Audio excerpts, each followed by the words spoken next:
I started in Capture One, importing the image directly into for conversion. I started with the base image of this young man. I made sure that the lighting was directional and conveying the same sense of light direction in the final render, final composition I would be doing. When you start with an image that already conveys the final lighting rendering, it always brings in more reality to the composition. Here is the original image, and this is the final image. Let's go into Photoshop. Let's turn off all the layers and start from the beginning. Here we go. All right, this is our image imported from Capture One. I resized the canvas to have a vertical orientation and tailor more to the vision that I have. Then, the first steps were to resize our young man, and there's a couple of additional things that were done. I played with the color render and shadows to start to tie in this base image with what will be the final look of the complete image. I deepened the darks, the highlights came a little bit more clear, and also what I did was, on top of that, a little bit of coloring to create more depth. I added shadow to the back of the body and a little bit more highlights on the front, still giving an accent or direction of light from the front and deepening the shadows even more in the back.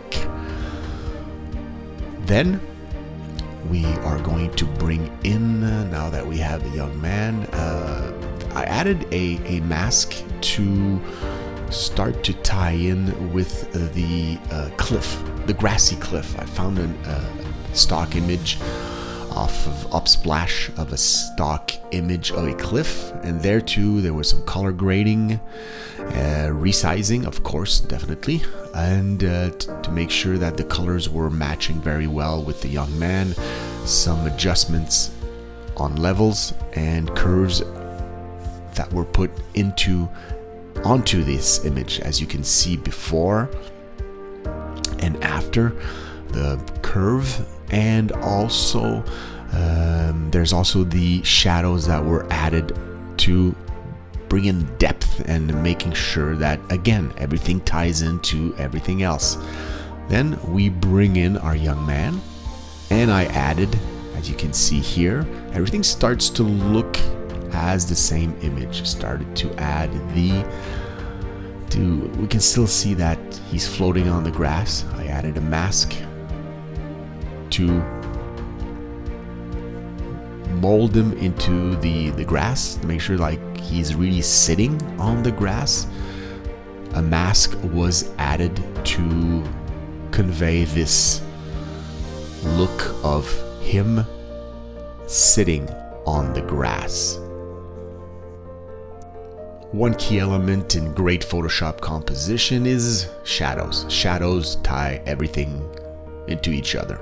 Without them, it doesn't look real. As you can see here, you see the shadow behind his front legs, behind him, shadows cast behind the cliff, and everything now is tied into each other. Then, like I was saying, to really incorporate his feet and the body into the grass, like he's really sitting deep into the grass, I added a mask to mask out parts to reveal the grass on the young man, like he's sitting in deep, lush grass, as you can see. This ties in even more and adding the shadows to the image. All right, we have our young man on the cliff, the shadows and everything. Then we need to start to add the background assets. I've been starting to play with Midjourney since almost a month now, and I've been generating background image. I love Midjourney for the way it conveys what I think. I just talk to it.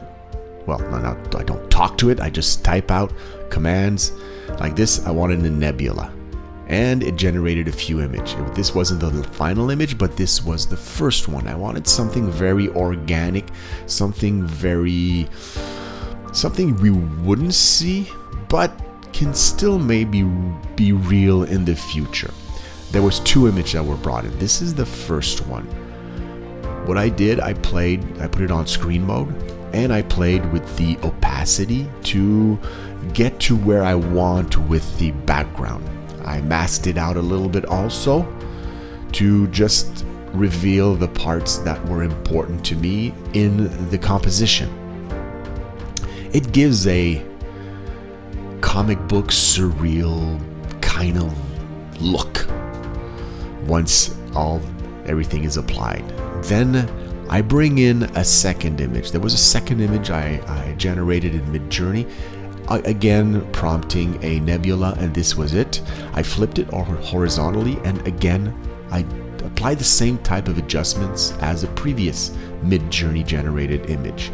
I masked out a few components to just reveal what I wanted, and that lent proper value to the background. Also put it on screen mode, and also played with the opacity on the image. Both Midjourney images give a great background, an original background, by prompting it to give me what you see right now on the image. Not to forget, because I'm on screen mode, everything is taking the background color. As you see, my background color is set to black. If I would set it to something else, it would be different also.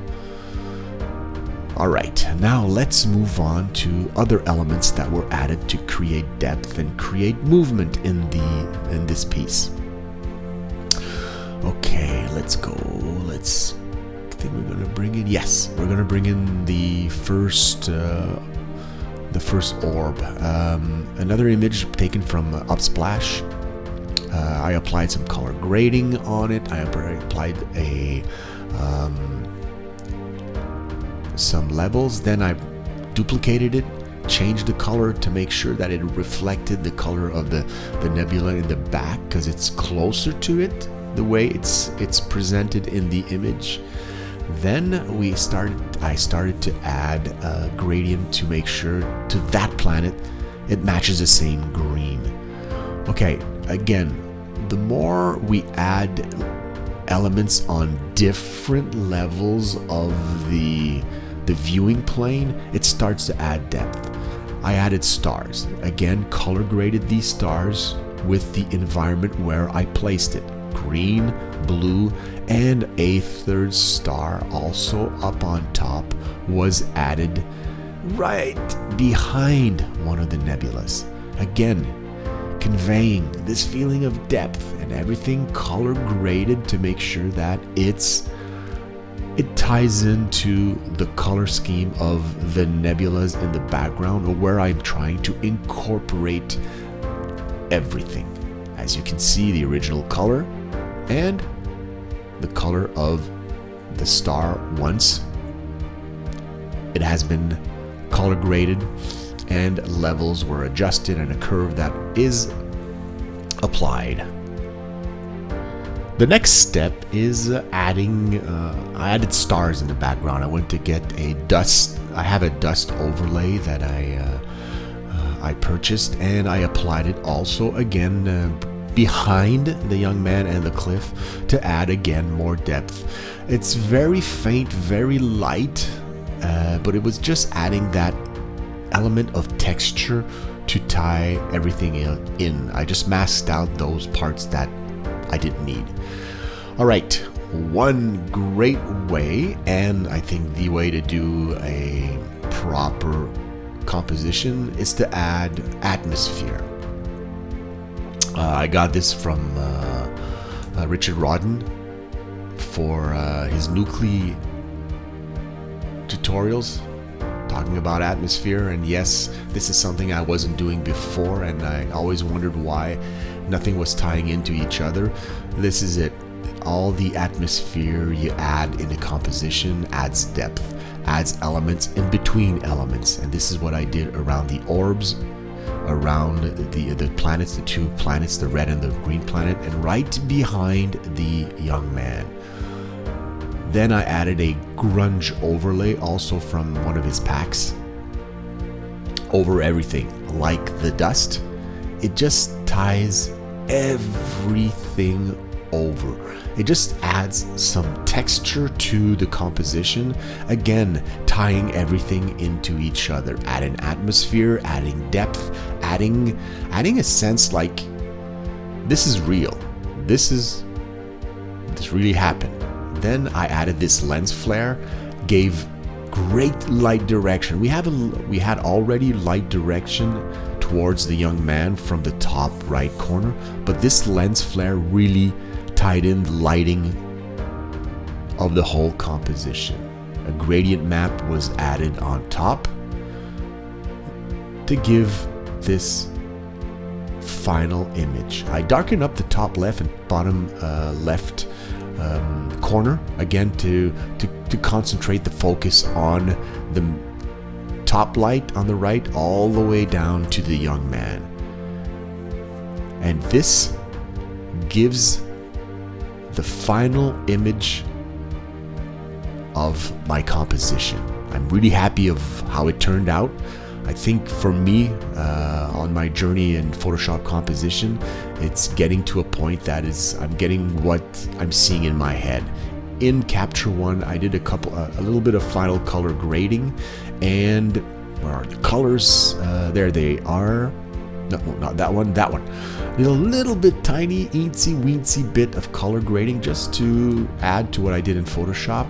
Then I added a little bit of detail to give what we see right now as the final image. I'm really proud of this composition. If you want to see more, if you want to see different composition or maybe certain techniques, please feel free to comment below. Hit the bell to be notified. Click on like or subscribe to be informed of future videos, and thank you for making it through all of this. See you in the next composition.